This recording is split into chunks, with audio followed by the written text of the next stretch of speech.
All right, abbreviations. Let's go through the GI system, the gastrointestinal system. So you may see the NGT, or the OGT.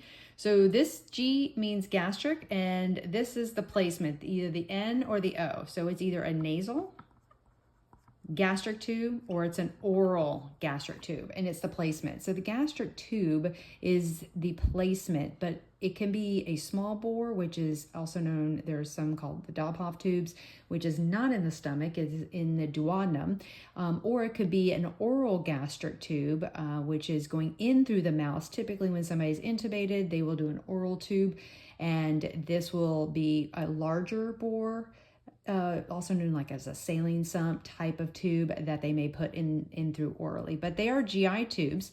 They could be to suction or they could be for feeding. So that is an abbreviation there.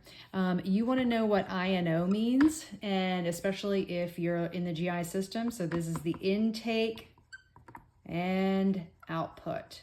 So you want to do your I's and O's on your patient.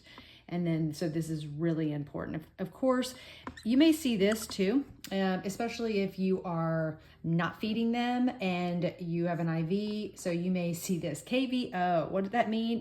Means keep, vein, open. So this means you've been putting some IV fluids. Typically it's a normal saline as a backup to keep that IV open. And it's usually about 20 cc's an hour. 20 milliliters an hour. Also, hope you know cc equals milliliters, same thing. So if I see a cc, I also mean milliliters. So a 1-to-1 is an equal ratio. So that is another one. And then of course, if they're NPO, that's nothing by mouth.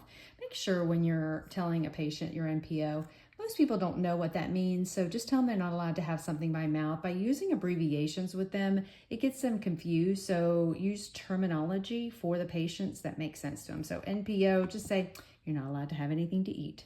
All right, follow me for some more abbreviations.